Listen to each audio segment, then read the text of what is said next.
Our first speaker this morning is my colleague, John Knight, architect of ReadingPals, the statewide director of the initiative these past 12 years. He has worked tirelessly to bring reading mentors to thousands of young children all across the state, working with more than 15 United Ways and other local organizations to launch the program. And now today, he'll tell us more about our reach and impact today. John, over to you. Thanks so much, Madeline. As you may have just heard, I've been really lucky to work on ReadingPals for the last 11 years. And my main purpose during that time has been to provide volunteer mentors to as many students as possible from pre-K to third grade in Florida. So today I'm very excited to share more about our reach, engagement, growth, and impact over the last few years. But first, for those that are newer to our work, we support an early love of reading through mentorship. We build social emotional skills, and we help develop the building blocks of early literacy for young students. Our guest speakers today will be exploring some of these concepts in more detail. So this past year, we had 14 ReadingPals programs managed by United Ways, a number of other local organizations as well. Some of these regions cover multiple counties, and this is how our efforts have expanded to 20 counties in Florida. So here's a glimpse of some of our key metrics here. I know we're moving through these slides pretty quickly, but we're all caught up.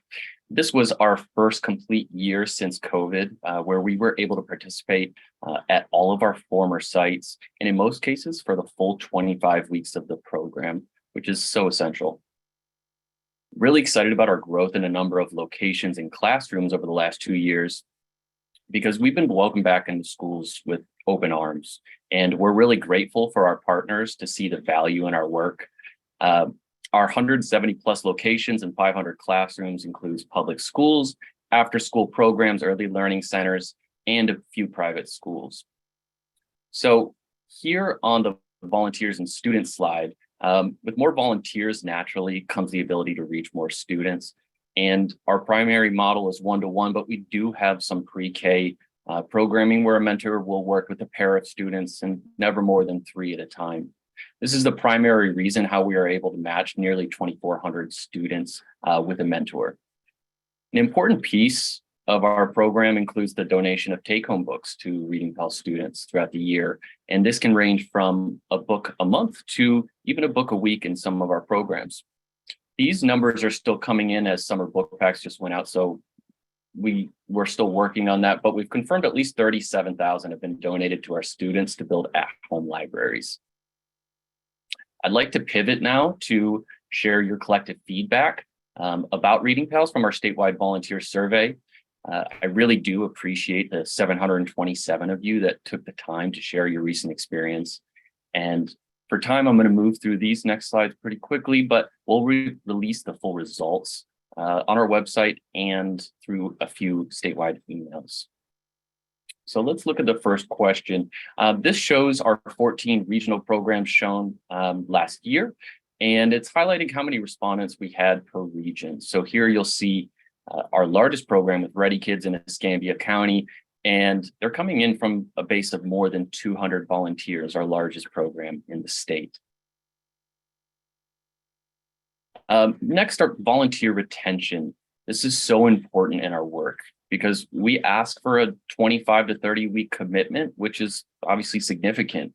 But in order for us to maintain and even grow, we really need to retain 40 to 50% of our volunteers to serve as a foundation for the following year as additional volunteers are recruited. So here we had 54% of these volunteers return for at least a second year.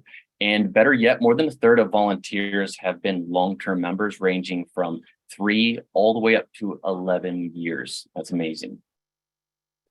Both our new and returning volunteers are trained before each year. This is an area where we're always trying to improve our process of preparation, specifically preparing volunteers to enter the classroom. And 90% of you felt indeed ready. Our site partners are incredible. They genuinely appreciate our volunteers, and strong relationships are often built there between volunteers and teachers, site coordinators, and admin staff. I can personally attest to that from my experiences as a volunteer. Our curriculum is revisited every year as well with the help of our school districts, and we're always continuously updating and trying to improve our book selections. And we often do this with the help of your volunteer input, so we do appreciate that. Our Reading Pals program managers, they really are the glue that holds every one of these regional programs together, with their communications, their relationships, and most importantly, their passion for mentoring and early literacy. These last few slides, I'd say, are particularly important. Here's a look at one of our pillars from earlier. 94% of volunteers saw growth in their students' social emotional development.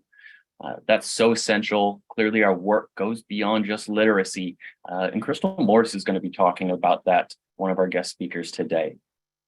Here we looked at our second pillar, and 92% were encouraged with their students' progress in their early literacy skills.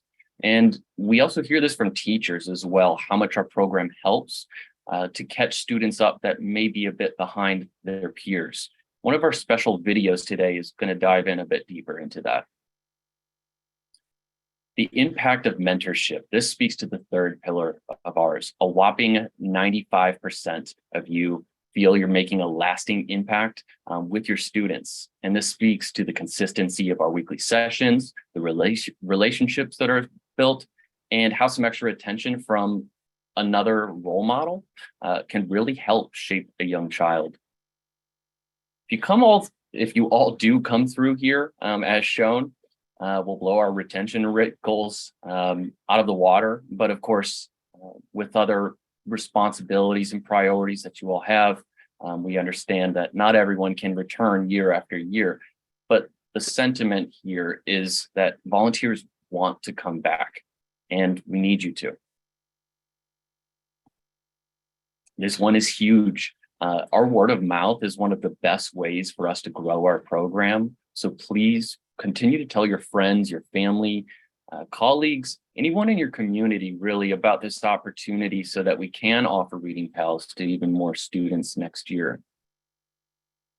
And last, I want to point out more than 600 of you responded to our extended response questions, and we read every single one of these. They're simply incredible. It's reminders like these that really do drive me in this work. So for our volunteers, my ask today is that you please do sign up for Reading Pals in the coming year. Trainings are happening this summer. You can reach out to your local Reading Pals coordinator. We're going to be sharing a Reading Pals email as well as our landing page for those that are new. So for our parents and teachers and others, thank you for allowing us to continue this work with your children and your students.